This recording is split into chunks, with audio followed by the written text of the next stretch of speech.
and welcome to another episode of Vital Times, the CSA podcast.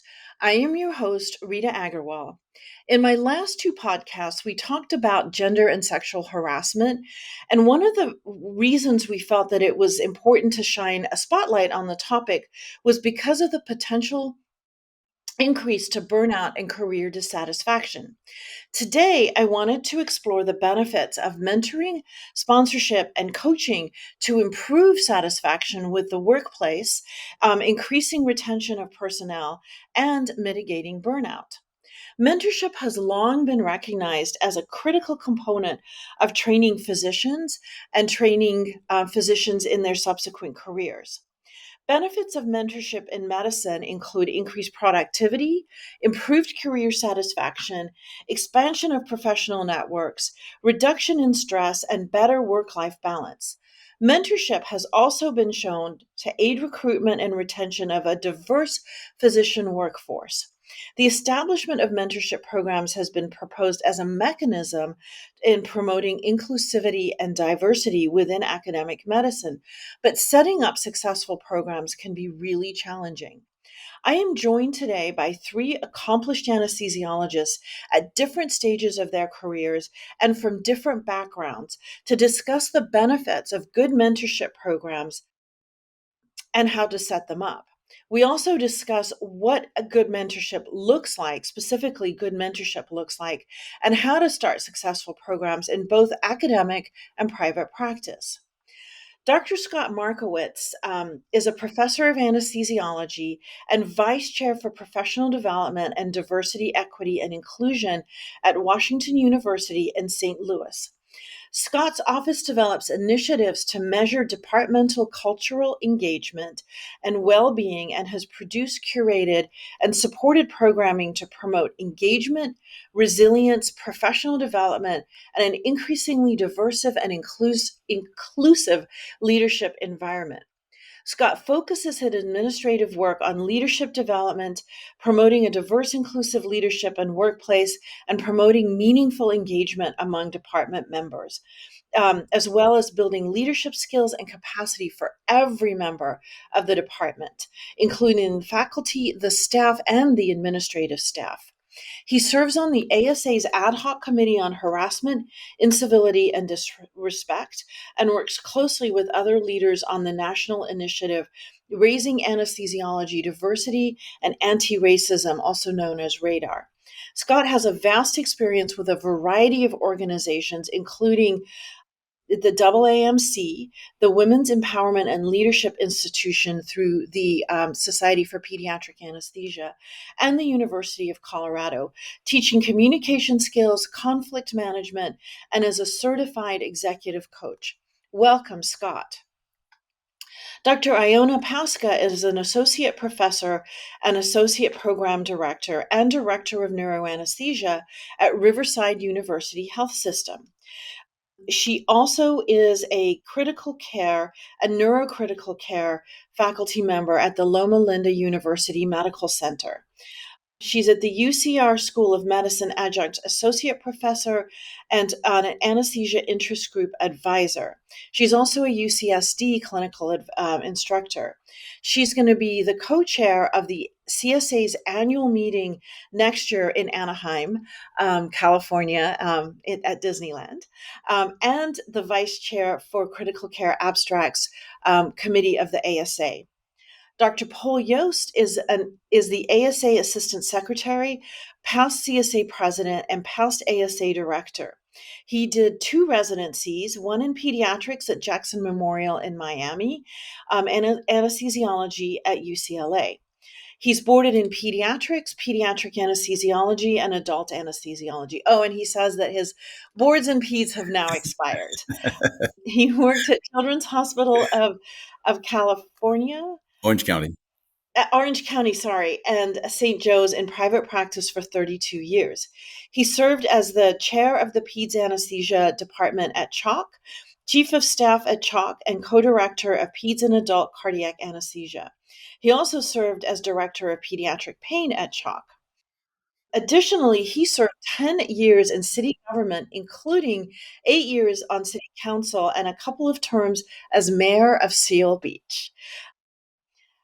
Additionally, he served on Cal Optima board and 4 years as chair overseeing a 3.6 billion in Medi-Cal funding for Orange County patients.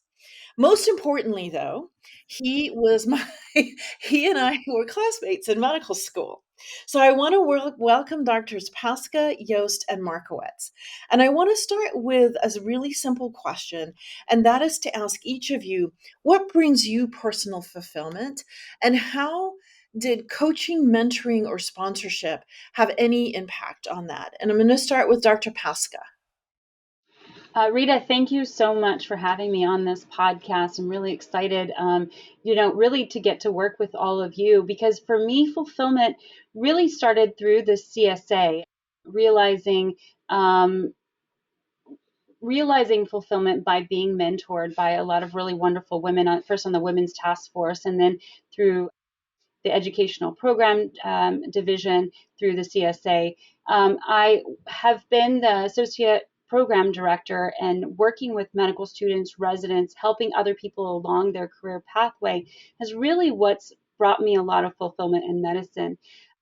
It was really interesting doing critical care and anesthesia and wanting to be a doctor. It's really incredibly fulfilling to work with patients, but helping people along the journey has really been what's filled my cup.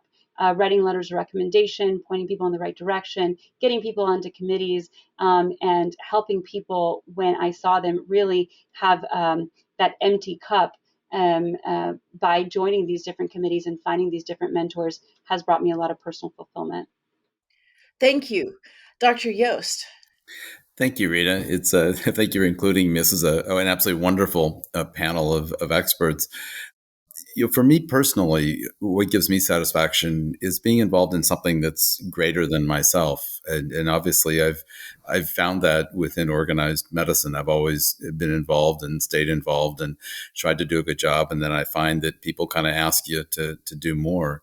But I really feel that it's the job of every leader to try to train and to work to see people replace you, and then to find a way to find your replacement, and that's what gives me the greatest satisfaction personally, within for my life anyway. That's what I found. Dr. Markowitz. Hi, thank you, Rita. Thank you so much, and to the CSA for creating such a wonderful podcast and an opportunity to talk about these topics. Professionally, I think my biggest personal fulfillment comes from the continuum, as my colleagues have said. Taking care of patients and families is absolutely rewarding, and also taking care of other professionals, supporting others to thrive is how I would summarize that. And these are areas that I think we all find rewarding. Great. What do you think a group or an organization's responsibility is in supporting professional fulfillment, if any? And how does that differ in private practice versus academic practice? I'm going to start with Dr. Yost because you're the only one of us who has done private practice for most of your career. Yeah, mentoring in private practice is incredibly crucial. It's hard for us to bring people into our practice, especially early on, because you had to do both peds and adult anesthesia, and it was hard for us to find people like that. And we wanted to keep them and to make sure that they fit into our culture, that they survived and they thrived. And so what we would do is we would assign somebody from our group to sort of shadow that person and to talk to them, because sometimes there's a big jump in coming from an academic setting to a private practice setting. All of a sudden the pace is a lot faster. There's a little more production pressure. The relationships between the surgeons and the anesthesiologists is very different. It's a little bit more collegial. It's a little bit more kind of like your friends working toward the same goal, as opposed to potentially being a little bit more adversarial that I've seen coming from academics, at least back when I was training quite a while ago. But for us, it's really important that the people are happy and that they do survive. And in the rare instance where it may not be a good fit, having someone who is a trusted advisor who can talk to this person and find a way to to make a separation that's beneficial for everybody and doesn't hurt anyone in the process, I think is very beneficial. And what we found is that people who are better mentors tend to be of a similar age, similar demographics, some similar background. I end up getting people who come to me because they want to be involved in CSA or Orange County Medical Association, or get involved in organized medicine or in areas outside of practice. And I get looked at as a person who has that experience and that kind of expertise. But for us in private practice, although it's not formalized, it's in the sense that we write down everything that a mentor does. It's really critical for us. And for us, bringing somebody in, we want them to succeed. We really do, because we want the surgeons look to us. And if somebody comes in and they're part of our group, they need to know that this person can handle the case and can do it in the way that they're accustomed to, an allied anesthesiologist doing that case and doing it professionally and doing it well. Thank you so much, Dr. Yost. I'm going to go to Dr. Pasca and let Dr. Markowitz finish up, since he is someone who has set up and seen both unsuccessful mentorship programs as well as hopefully now successful mentorship programs. Dr. Pasca, what do you think? And I know you've also shared that you've been in programs that were not so helpful to you as an early career faculty, to where you feel you're in a place now where it is much more positive. Right. And this was something I was actually speaking to Scott about earlier, is that really, I think it's hard to recognize those mentors. So every physician anesthesiologist that you lose from any institution is going to be upwards of $500,000 to replace. They're extremely expensive. The value and the experience that we bring for improved patient care, improved efficiency in the OR, understanding systems is tremendous. And so whatever we can do as an institution to keep people on will be beneficial for everyone involved. But like Dr. Yost said, it's sometimes really difficult to find people of similar backgrounds to pair you with. So being a physician who had a young family, I had my first child during medical school, my second one during residency, my third one during fellowship. And I'm also first-gen American and of a sort of different background. And it was, I think, hard for me to relate to people and hard for me to build those relationships that you really have to build with mentors. The networks, finding that sponsorship, I think was difficult for me, not because it wasn't accessible and because it wasn't there, but because I didn't know how to build it. And I think that's something we really have to critically teach people to do. Thank you, Dr. Pasca. Dr. Markowitz. Oh, thanks. I have to agree with both of my colleagues. And I think that the issue really is how an organization has a responsibility or can support these things. And one of the things that an organization can do is help to influence the culture locally so that people are treated with and treat others with respect and see each individual within the organization as just that, an individual that has many things to offer. And so an organization in that setting would make available professional development opportunities or make available time and encouragement for those things to happen. And that will include a mentorship program, reinforcement for that, ensuring that the mentors are trained and accountable, ensuring that the mentees have the information they need to help drive the relationship and the support that they get by example from the leadership. Also, early identification and support for correction if the culture or an individual are not fitting well for things, as well as these idealized examples. I think that there are also some very simple practical things, such as looking at equity within the department or group, and also looking at opportunities that come from the group members to identify areas for either improvement or building upon success. Would you mind expanding a little bit on like an example that was just to sort of for us to better understand? Sure. I think that the group leadership or the department leadership are in the best position to say that mentoring is important and that doing it well is helpful.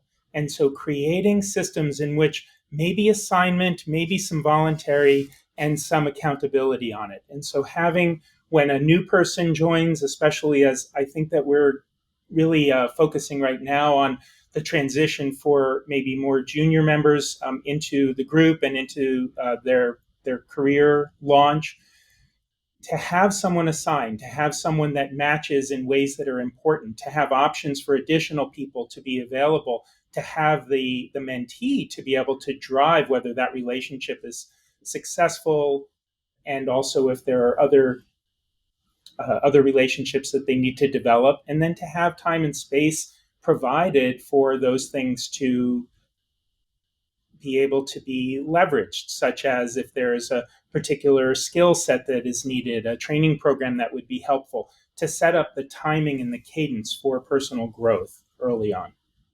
Thank you so much. I want to actually pick up on one thing that you said, and that was mentee accountability. I know for myself, when we first started, I never had really formal mentors. That concept didn't entirely exist. It was a much more, and this is probably true for both Dr. Markowitz and Dr. Yost as well. I'm guessing that when you first started your early careers, you kind of went to the senior people in the group that you knew and liked and that you worked well with. And there was really not a concept of this formal mentorship program. I know over the years, while I was both at mostly when I was at the University of Colorado, since that was where my early career was, we had made several efforts to start mentorship programs long before Dr. Markowitz joined the group there when he was there. And, they were abysmal failures. And I think one of the things, as I think back on it, and in light of what you just said, is that I don't think we had accountability built into the program. It was more like, okay, you're going to mentor X person. And, at the end of the year, tell us what you've achieved, or, something along those lines. It was very vague. And I think both as a mentor and as a mentee, I think there was a lot of confusion as to what that role was, particularly if it was someone you weren't that familiar with and it was someone you didn't know that well. I mean, I think everyone wanted to do the best that they could, but they weren't able to. And I'm just curious, Dr. Pasca and Dr. Yost, did you have experiences like that throughout your careers? Well, I would say, yeah. I mean, just recently, I kind of had a transition in my practice. I went from being at a children's hospital and an acute care adult hospital to doing locums and in surgery centers in Santa Cruz. And I had a mentor, and he was awesome. Yeah, he was Yeah. an older person. He was actually the brother of somebody who was in my group. But it was fabulous because he helped me with the particulars of the EMR that was a little different from the one that I had used in the past. And he would kind of counsel me. I'd call him the night before and he would tell me, what types of blocks certain surgeons would like and others would not like, and, and how things would work. And it made my transition into the group just so much smoother. You really helped me. You look much better than I am. and I think that's something that's key for a mentor. But I think it's not always that. In early in my career, I don't know if I had a specific mentor, but I did kind of what you talked about. I talked to the people in the group who were older, who'd been there for a while, and got some of their advice as to what to do and how to fit in.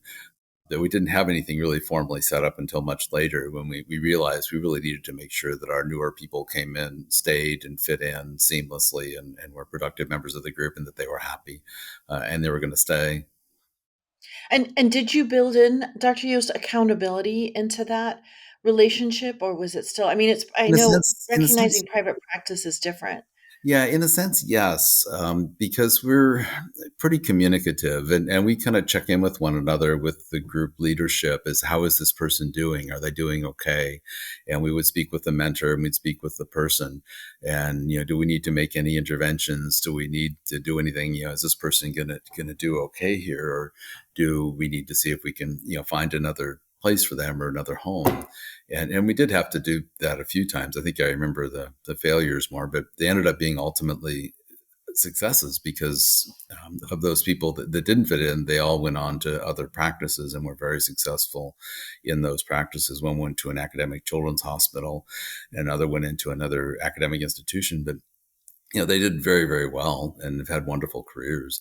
But finding a way to make all that happen, I think, is important, and it does take communication, although it wasn't formalized. But in a way, it was. We were constantly aware of how we're going to, handle our workforce, because we're all short. We all need Right. people. And we all want to Right. keep high quality people.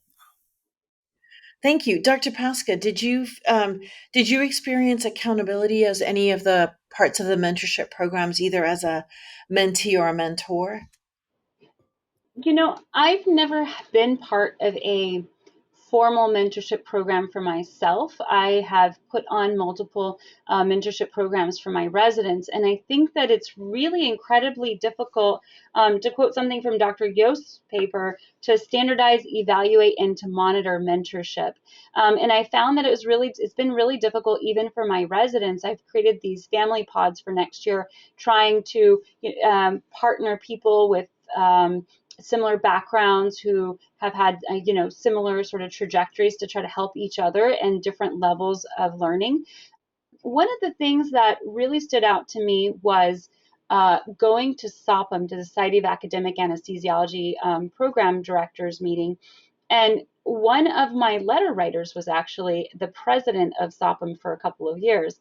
And I said, wow, I actually stopped him and I thanked him, for building my career trajectory and helping me along the way and actually mentoring me when I really didn't understand what mentorship even was. So, I agree with you, Rita, that, really early on and many years ago, we didn't understand the concept of mentorship. We were just kind of doing it. And so there wasn't this accountability because it wasn't an expectation. Got it. Dr. Markowitz, anything else you'd like to say on the topic before we move on? Only to say that my thinking on that was the responsibility of the organization, but the individual's responsibilities in this are paramount, and in most settings, it's what drives it. So, Dr. Pasca, for example, finding a mentor, recognizing mentors in the relationships that are helping her developmentally, and same with Dr. Yost, and maybe this onboarding buddy that you had is not necessarily part of a formal accountability part of the program, but one has an expectation of an outcome from that, and to be able to use your skills to help influence that is a personal level of uh, driver for, yeah, bless you, for success. Sorry. Yeah, bless you. What barriers, and we can say broadly, have you experienced in your careers that hindered your personal growth, or have you seen create problems for others? And I think this time I will start with Dr. Markowitz. Well, I know, Rita, these stories better than anybody. I'm going to tell a Reader's Digest version of it, but the truth of the matter is that having less attention to my formal development in the areas of communication, leadership skills, and interpersonal skills, as well as teaching capacity within different environments in which we work, each of these had created limitations for me, thinking that I needed to deliver on something for which I wasn't well trained and didn't know it. And so the lack of mentorship in some of those areas was really noticeable once I hit a ceiling, once I recognized that. And in some of those, it was interpersonal skills and that lack of self awareness that came with it.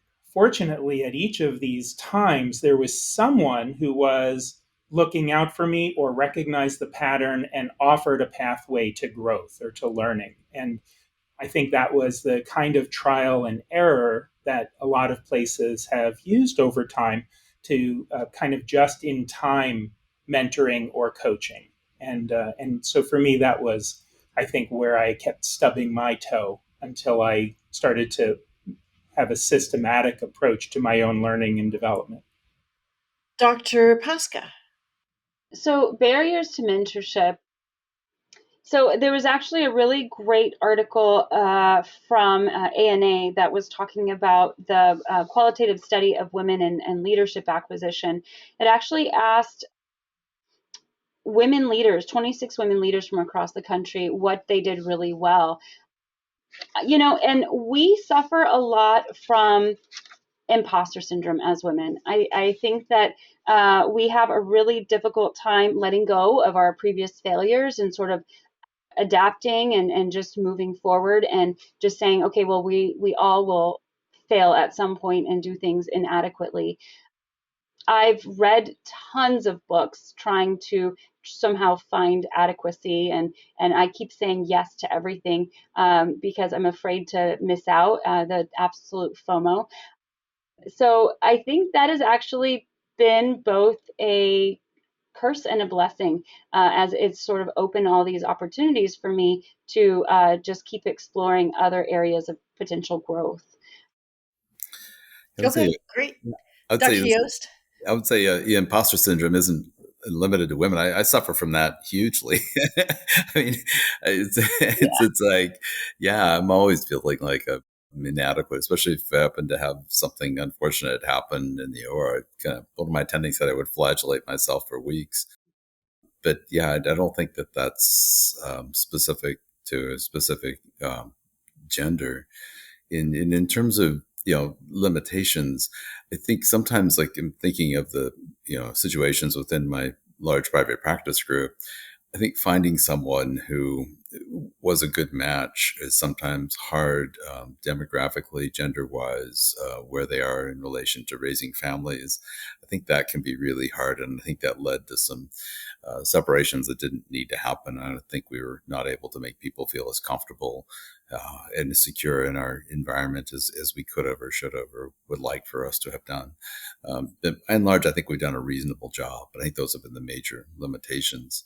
And then me personally, I don't think there were many people that were following my career path. So it's hard to find mentors who are Not like, many mayors. no, not many recovering politicians. I call myself, Not many recovering politicians. it's a 12-step program. Problem is I'm only on step 6 because I'm elected the ASA assistant secretary. So I guess I'm not really completely out of the field. Anyway. That's, I just want to, sorry, you brought up the imposter system, and I'm just going to stop for 1 second. Hang on. Sorry, I'm going to pause it. Imposter syndrome.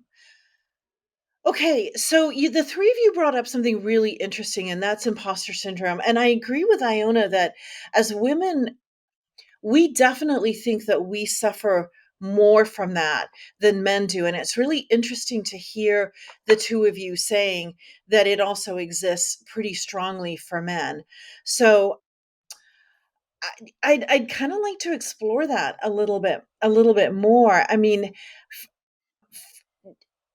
for me, imposter syndrome always was the sense of somebody else could have done this better. If I miss a line or I miss an airway or I have a not so perfect outcome with a patient, there's always that spinning, even now after 30 years, spinning around in the back of my head as if, so and so had done this case, could they have avoided this complication? For me, right now, it's really around a lot of the ultrasound skills, which, Paul and even Scott, our generation didn't really grow up learning. We've had to learn it on ourselves. And I see these residents who can't start a blind saphenous to save their lives, but give them an ultrasound, man, and they can put anything anywhere. And I'm just like, oh, wow, I can't do that. So I'd love to explore imposter syndrome, and maybe how mentors or good mentors can potentially affect that. Let's start with Dr. Yost. Sure. Yeah, no, I think that's definitely the case because I know when I've had difficult outcomes, one of the things I kind of worked on doing within my own private practice group, I had a really difficult, challenging amniotic fluid embolism when I was really early in my practice. And after that, every woman who was pregnant looked like a time bomb to me. It was like I had PTSD for the longest time. But I had a couple of really good mentors that took some time to talk to me. And as a result of that, one of the things I wanted to do in my group and tried to do was to set up sort of a disaster management group of people that included people who were older, somebody who was the person's mentor and trusted, and someone, when something bad happened, could take the person, make sure they're okay, and then help them with things like completing their chart, making sure that they included everything that they could, making sure that they understand how to deal with a very difficult situation and looking after that person personally, and then following up with that person in the days and weeks and months afterward. And I think that's all, really, really critical to that. And I think having a trusted mentor who's helped you through your group can help in those really difficult situations, and can help make sure that, we don't have more than one victim of a situation, that we are able to keep that person a productive member of our group and able to continue to provide care for people. Dr. Markowitz? Oh, yes. Having a bad event for a patient early in your career has a host of challenges that can go along with it. And one of the things about the imposter syndrome is that there are two elements. There's how I see myself as capable and or worthy, and how I think others see me in the same light. And I think that is an area in which there may be a substantial gender difference. How I am perceived by others may be different than how a woman in my position might be perceived in that same set of circumstances with those same outcomes or similar behaviors. And I think that's an area that is, I think, probably gender related. From the perspective of what happens when the bad outcome occurs, I think that's very destabilizing to my own psyche or self-esteem. And I think that's a real challenge early in your career, when many people may not know whether to give you the benefit of the doubt. Oh, that's so and so. I know they must have done everything possible and this was unavoidable, versus, oh, I don't really know them very well, but I guess it's possible they made a mistake or had bad judgment. And when that happens, and no matter which direction it goes, you may not know yourself, but when that happens, it really helps to have someone who you can trust, who knows the big picture, to be able to say, you did everything you could, or, you have good lessons to learn from this and you're okay. This happens. Or I am going to advocate on your behalf behind your back in these other rooms where people are saying things that aren't necessarily true and leading to assumptions that may cloud how they see you in the future. And frankly, I've had all of those things done for me in the past, and I have done my best to make sure that I'm there for others, because those things happen, and how people perceive them plays a big role in how I am seen, or how that person is seen down the road. Oh, that's great. Thank you.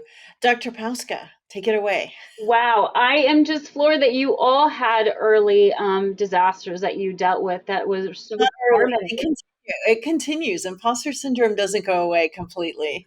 But I just wonder, Dr. Markowitz, you just spoke very briefly about how people deal with those early disasters. Can you speak some more on that? Because really, I'm very interested that all of you had these issues that you kind of carried with you for a really long time, similar to myself, right? Which is why mentorship is so important to me, and why I find so much fulfillment from helping others get through those difficult times. Well, thanks. I can remember distinctly a particular situation I was thinking of when this happened. And it was in my first year or two of practice after fellowships. And there was an event that occurred. And during that event, Can you repeat that? Sorry, it cut out just briefly. sure, in the first year or two, there was this event that occurred that was just a huge surprise and a catastrophe. And we managed to resuscitate the patient to the ICU, but the consequences of this led to a bad outcome days later. And in that, I was second guessing myself, but I had been there. I had known what was going on, what information we had, what decisions I had made. And I had, after a day or two on my own, come to the conclusion that I couldn't think of anything else. But in that same time frame, I'm talking to the experts in my group and laying it all out there. And I'm a pretty good sharer, as Dr. Agarwal can tell you. And what what ended up happening was that someone realized that there were other people who hadn't been part of those circles who had made the assumption that what had led to that was a bad decision on my part. And given all the circumstances, I didn't feel that, but it was about to sabotage how people perceived me. And my boss, having heard that, called me into her office, asked me all of the questions. I answered all of the questions, and then she went out and advocated for me to put an end to that. What happened from that at that time was a sense of relief. But the important thing that happened, and we're talking about this sense of self and the imposter syndrome, is that the next time a bad event was occurring while I was taking care of the patient, I was now stuck with both trying to use my brain to take care of the patient and having all of the metacognition about what this looks like to other people there and what the potential outcomes will lead to and how to manage that. And that is a huge problem because when you are taking care of a patient, especially in a crisis, the last thing you need to be thinking about is anything but them. And yet I was primed to do that because I felt like I was set up for it from this event the first time. And that is what I went to mentors to. And fortunately, I don't think that one had a bad outcome. But that was a thing that I went to mentors to talk about and talk through. And this is where, Dr. Yost is talking about you can become a victim of the outcome yourself because it changes you and your ability to function or perform because of the trauma that you experience in either successfully, unsuccessfully, or I don't know whether I was doing the right thing or not kind of situation afterward. And that's a thing that can happen to anybody, and it can happen over and over again, and it needs to be addressed out loud. And sometimes it needs to be addressed beyond mentors and peers, but maybe even with mental health professionals. Yeah, That is so interesting. Sorry, Paul. I had a similar event when I was probably 2, 3 years out past fellowship, and I had a young patient, I think a 9 or 10-year-old boy who had chronic illness, had hemophilia, had some other issues going on, was chronically sick, and came in with a big it was a big sinus parasinus infection that had eroded into his nasal artery and basically came in with massive epistaxis. Came up to the OR, had just stopped bleeding briefly as we were trying to get his history and figure out what we needed to do, and then basically let loose. Like he let go of his nose and he was filling up a giant cart thing on his bed. Got him to the OR. I don't even think he had an IV. I think he had come right through the emergency room. They sent him up to us, with the usual, well, anesthesia will start the IV. He's got, no cred. He's got no reserve. We missed the intubation, missed it again. We actually probably were in. We just, because we couldn't see very much, we were going for, he was actively bleeding while we were trying to intubate. He had an abnormal airway. He was fairly anterior. I actually, in retrospect, think we probably did get the tube in, but because he had so much blood in his lungs and so much bronchospasm from his underlying disease, we weren't getting end-tidal CO2, so we kept taking it out. Ended up getting a front of the neck procedure, which went sideways because, as many of you know, in young children, it's a very challenging procedure. Got a ton of pneumoperitoneum, pneumochest. In the meantime, we're trying desperately. I think we had one little IV. I think we had a 24 gauge in him. Got another IV, was able to send a crit that was like 10, was trying to get emergency blood and squeeze it through this little tiny IV. We did just as Dr. Markowitz said, we actually got Rosk. We got him to the ICU. The family ended up choosing to withdraw care several days later. But that was devastating for me. I mean, I remember being curled on top of the staircase at my house, sobbing on the phone to my former chief of trauma anesthesia, who it was someone I felt very close to at my previous at the hospital I trained at, basically in Houston at Baylor. I just remember just sobbing and sobbing. I couldn't even get the words out. I was crying so hard. I I think I was blessed in that I was so internally devastated by what had happened that I really wasn't able to focus on any of the other communications outside of it. So by the time I was able to really within myself. But as I think Dr. Yost implied early on, it took months. It took months to really feel like back on firmer footing again. That I wasn't aware of what people were saying about me or what they could have, what they said could have, should have been done differently. I don't know if people said anything, actually, quite frankly. They may have, but I was not aware of it because I was so focused in on this. But it did make me really hesitant. And I called him many times. It was more than just that one conversation. And I talked to my colleagues that I worked with there, and I talked to lots of other people. But he was the one in my mind that I needed the blessing from, that you did everything you could. And I mean, I remember him saying, "What could you have done differently?" And I'm like, "I could have gotten the tube in on the first try." He's like, "But in what you could see and what you could do, is there anything you could have done to optimize that situation?" And it didn't sound like it. He had a huge swollen airway and pharynx and all of this stuff. So, I mean, talk about imposter syndrome. That lasted for a long time.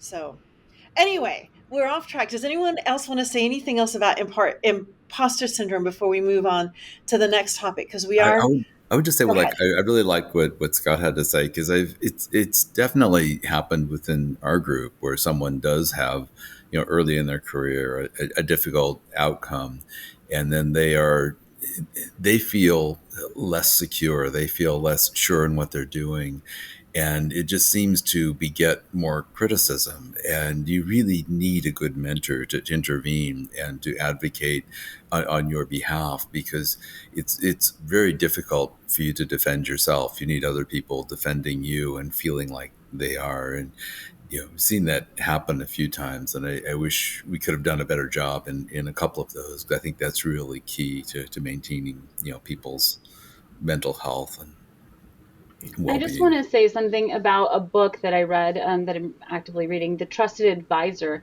And I was having this conversation with Scott beforehand. There was a paper in ANA about anesthesiology, and the trusted advisor was a large part of that paper. And it talks about, these mentors, these advisors that we go to, we have to have some sort of relationship. They're credible, they're reliable. So we approach them with these really difficult situations. And that actually helps build a more intimate relationship, in that, like, we've shared something that's very sensitive, that's very emotional for us, and that actually builds that relationship even better. And then they come back and they say that um, they're self-oriented, in that they can put you back at the level that you need to be, right? They can lift you back up. And it's not about them getting something out of that relationship necessarily, but it's more about them being there for you. So, I'm really happy, Rita, that you were able to have that advisor and to be able to identify that person that you can call when you were in that really terrible situation. Thank you. That was great. Well, and I love that quote that they can put you back where you ought to be. That is lovely, because we do tear ourselves down a lot. We are often our own worst critics.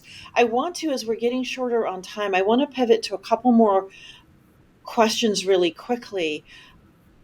And that is, how can early career anesthesiologists find mentors, whether it's for, that they want to pursue leadership, or whether it's for promotion if you're in an academic setting, or just other types of career fulfillment if you're in a private practice setting? How do people find them, especially, I would say, someone who's transitioning from residency to a new job, and perhaps in a new location where they don't? I think it's much easier when you're staying at the place you trained, because you know a lot of those people already. But when you're moving to places, how do you find those people for yourself? Because again, mentorship programs where you're matched up with people are great, but they're only one part, I think, of the complete picture of who we refer to and who we talk to. And I will start with Dr. Pasca. So, again, I was able to identify specifically within the CSA a lot of people that I looked up to. Immediately, Rita, I mean, I don't think you remember the first time I met you, Rita. We were actually walking out of ASA. We were on the sidewalk crossing the street, and you were telling me about your kids, and you were telling me about all these things that you're involved in. And I kind of looked up to you, and I was like, oh my gosh, I want to grow up to be just like her. So, I mean, to me, it was like, it gave me palpitations even to get to talk to you, Rita. It was so incredible. And then, getting to sit on these committees with you and, watching you create these podcasts and create these, very meaningful and impactful projects, and then also bringing me into it. So, sponsoring me to also be part of your projects has been really incredible for me. And that's, part of me, again, saying yes to everything, every opportunity that's out there. At some point, I'm going to have to peel back because at some point I'm not going to be able to keep saying yes to everything. But so far, it's been pretty great. Oh, great. Well, thank you so much. I actually had no idea. And so I just want to sort of confirm what you said, and that is, if you found mentorships through your state organization, the California Society of Anesthesiology, and through the national organization, the ASA. So you were not finding mentors at the places that you were working. Is that correct? I wouldn't say that, Rita, because again, these mentorships, they're these relationships, right? Probably not as much sponsorship. I think more sponsorship, which is very different, happened at the state and national organization level. I still had wonderful people within my organization that I was able to reach out to, that I could get advice from and have those relationships with. But I think the sponsorship happened more so at the state and national level. Great. Dr. Markowitz. Well, I certainly agree with both of those. I think that organizations that are state component societies or national organizations have the opportunity to help us with a larger pool. The people who are members of those organizations are very often people who are seeking mentorship and people who want to develop and support others. They are looking for making the specialty better. They are looking for solving some of the issues that we have. And I think that that is a really great, rich environment to find someone or people with whom you fit. Also, affinity groups would be an area of recommendation. One of the reasons why the Women's Empowerment and Leadership Initiative was created was because there are so many people who really need and would benefit from a gender understanding advisor relationship. And they're not universally present in groups and departments, even though you may have the ability to find people who can mentor you in other areas. And so to have that, even a team of mentors, including people who can really understand where you're coming from. And Dr. Pasca and I were talking about this earlier, that ability to build that trusting relationship, to have that trusted advisor, can be greatly enhanced by someone who has some overlap of the most significant lived experience issues that you have. And that's not always possible. And so the other thing I say is that there are times when you're inventing your own path. And Paul, I'm guessing you're going to speak about that. When you're inventing your own path, there may not be someone who's walked in those shoes, or you can follow their footsteps. And in that setting, you may need multiple people, and you may also need a professional coach, someone who doesn't have the content expertise, but can help you direct yourself into growing into the space that you intend to inhabit. Dr. Yost?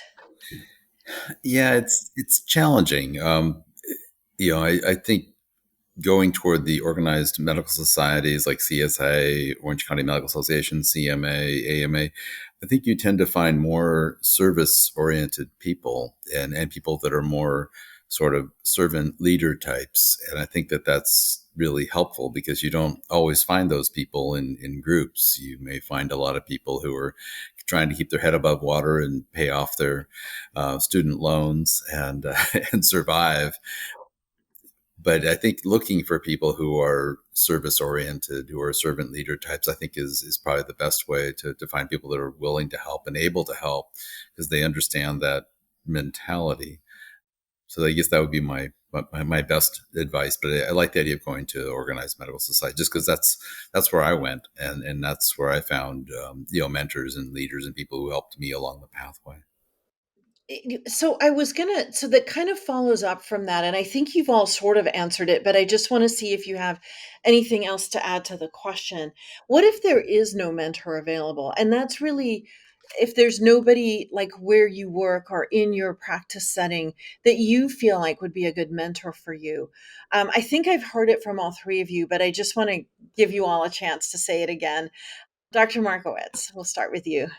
Well, the first thing is please don't give up. Keep trying, keep looking for people, and also change if you need to what mentor looks like to you.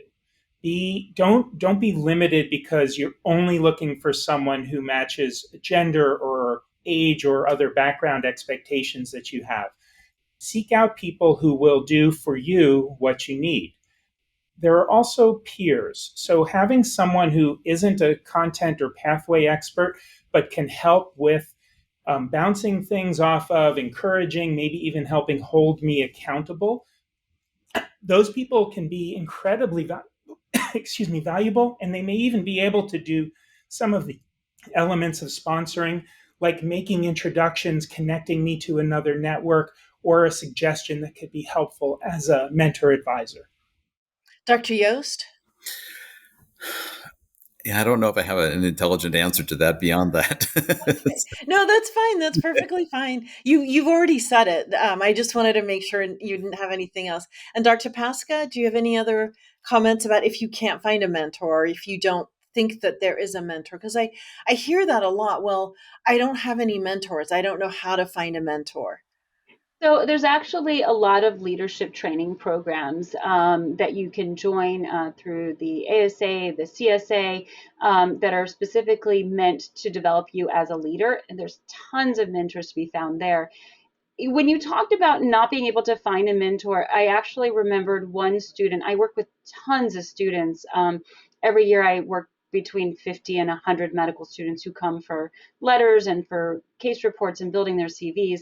There's one particular student I just couldn't work with because she wouldn't show up. Like we went back and forth with 3 or 4 emails. She just wanted me to give her some project, didn't want to show up, didn't want to meet me, didn't want to come on my own terms. She was busy with rotation, she told me, which is great, but I can't exactly help you if you don't show up and, do some things that I ask you to do. And so I really felt like I had let her down. I never met with her. I never did any of the things that I give freely to all the other students. Well, great. And you've all talked about it. Well, actually, before I ask that question, I'm going to ask one last question, I think, and then ask for the difference between sponsorship, mentorship, and coaching.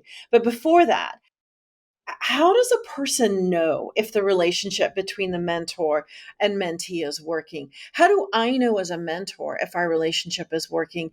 How would someone as a mentee know if their relationship is working? And I'll start with Dr. Yost. Sure. I think that because they're fitting in, because they're successful, because they're able to work in that environment. They're able to focus on doing cases and on the work that they're doing and helping the patients and taking care of the patients. And they're not focused on how they're being viewed. They're not self-conscious. They're able to perform to their highest level within your system and to be productive and happy and healthy. And I think that's how you know. To me, that's the objective measure that it's working is the actual outcome. Great. Thank you. Dr. Markowitz. Agree. And I'll add to that are they helping you feel clearer and more resolute about your goals? Okay.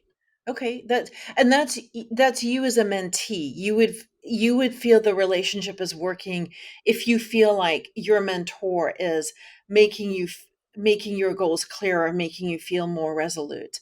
And then Dr. Pasca, either as a mentee. Oh, go ahead. Sorry. Yes, I was agreeing with you that Oh, the okay. mentee needs to drive the relationship and set the goals, but the mentor needs to be there to help the mentee refine the goals to make sure they're working on what they want, and they're taking steps that get them toward it. Okay. The Excellent. mentee has to feel that. Has to feel that. Okay. Dr. Pasca. I just want to caution, Rita, that you don't try to have one mentor and expect one mentor to fill every need. I believe that all of us have tons of mentors. And so when you say that you don't have a mentor, really step back and really identify with a sort of gratitude all the people that have helped you along your path. Those are your mentors. Those people that have helped you, that you have built a trusting relationship, that you've reached out to, that helped you, build your CV, wrote letters of recommendation for you. Those are really people that have already invested into you.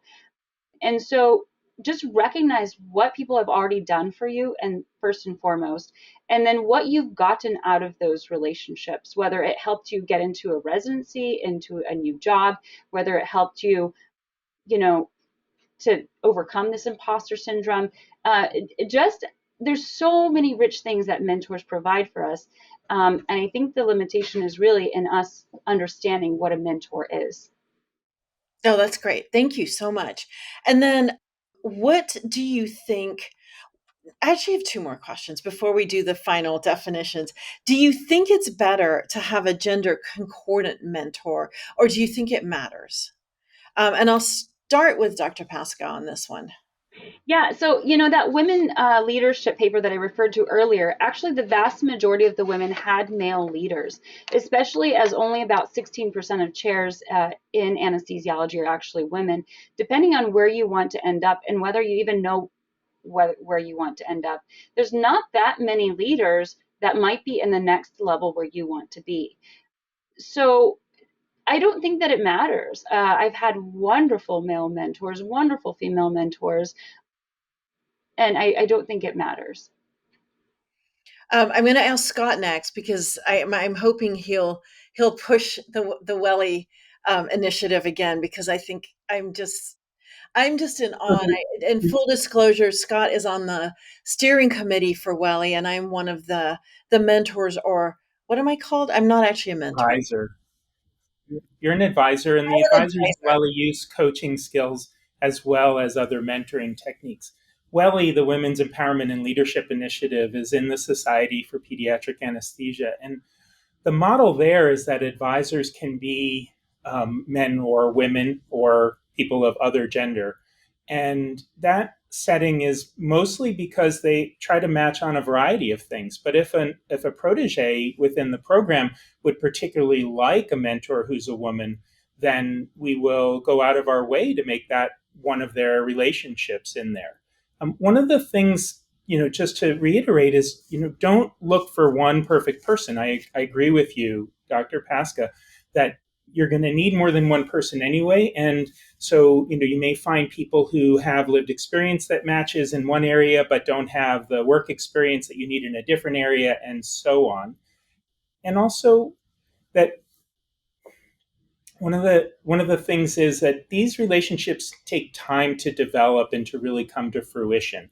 And so, don't be too quick to judge someone as not a good fit, and don't wait too long to judge someone who clearly isn't in that setting. Dr. Yost, what has been your experience with gender concordant or discordant Well, mentoring or mentee, or being a mentor, or being a mentee? it's hard because I'm an older white male. Although I have to say that the person who was kind of one of the examples that I had as a great leader was actually female. Was Patricia Kapoor, who was the Yeah. chair at UCLA when I was there. And she wrote one of my letters of recommendation. And when I became president of CSA, she was my Leffingwell lecturer. But she was amazing. She was chair of the ABA. She could have been ASA president if she had wanted to, but she didn't want to. But she was, an incredibly, powerful, strong, woman and leader, and it's an example for me. And I don't know, but then I'm not female, and I think that there are, without a doubt, implicit biases that happen.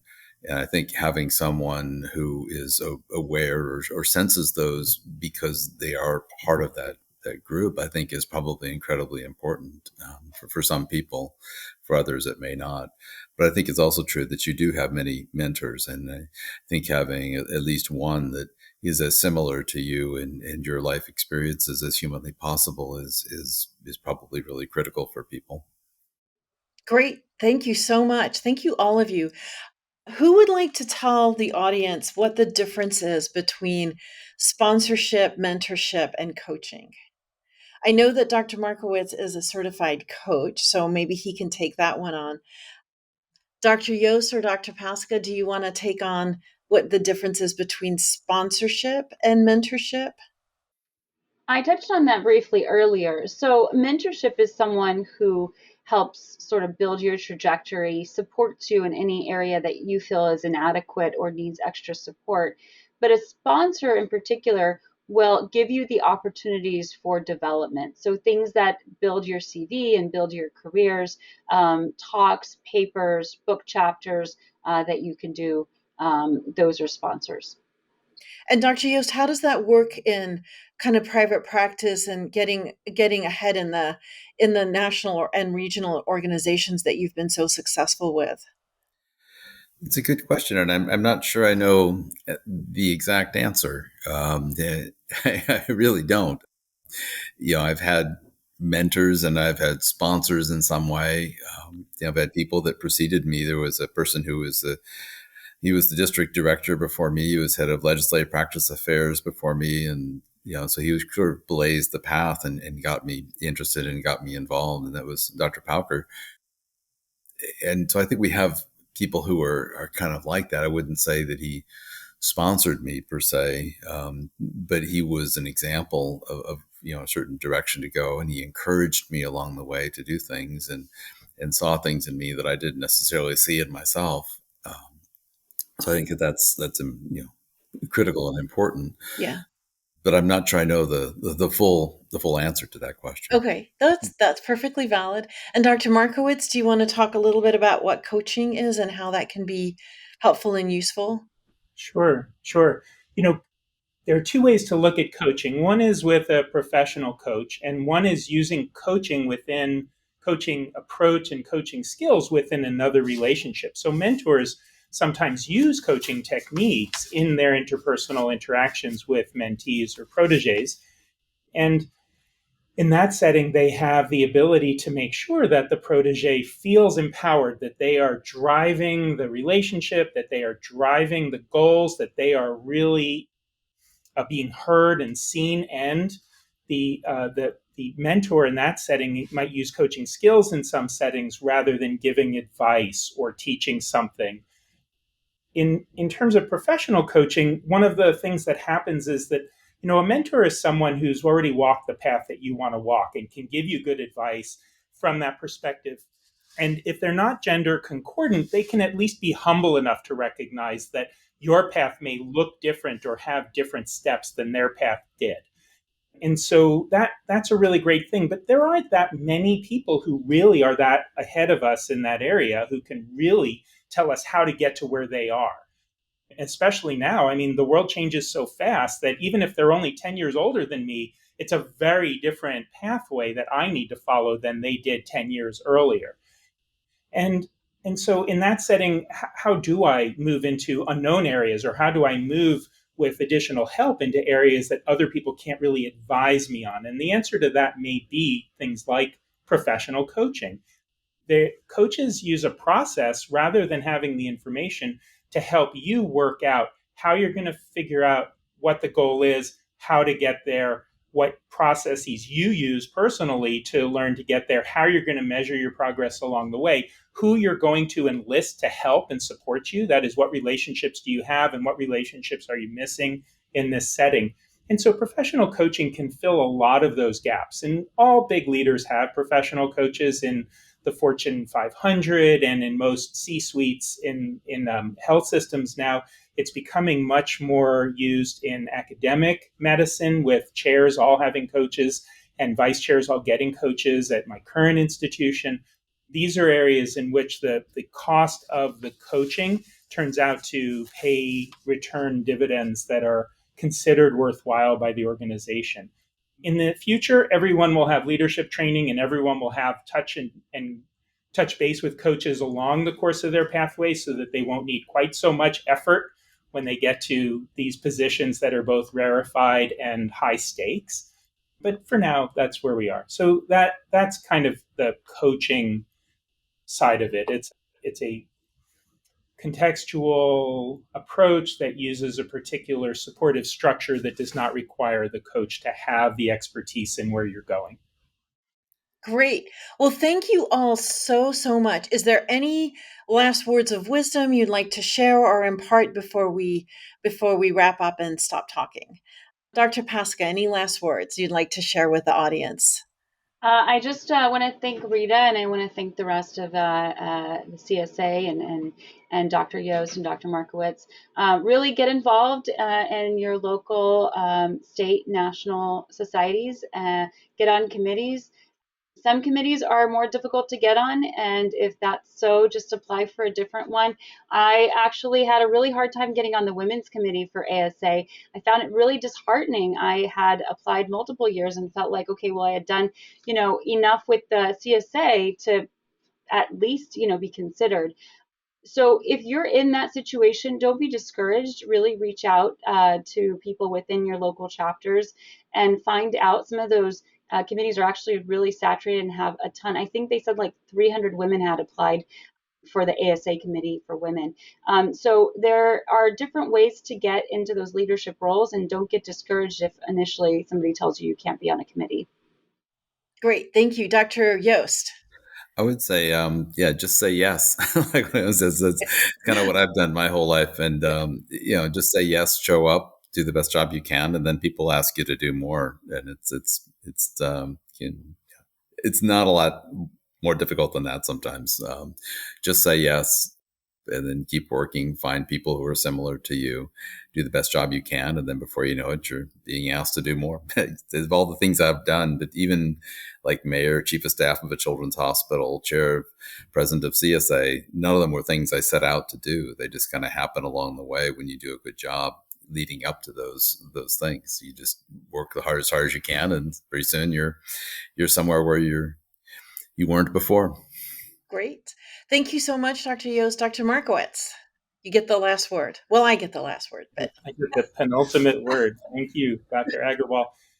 I'd also like to thank our colleagues here. This has been really wonderful to get to work and to participate in these conversations with you. And Dr. Agarwal, I feel like the last thing that I would like to offer today is that I'd like everybody who watches or listens to this podcast to recognize that in seeing you, they are seeing a person who has been and continues to be an incredible mentor and sponsor for me and undoubtedly so many others. Thank you. Thank you. You're making me tear up. Sorry. Whew. So this has been another episode of the CSA's podcast, Vital Times. I hope you enjoyed this conversation. We may do more because I think there's still so much to talk about regarding mentorship, sponsorship, coaching. Hopefully we'll do another episode on a similar topic in the future. And thank you again for joining us.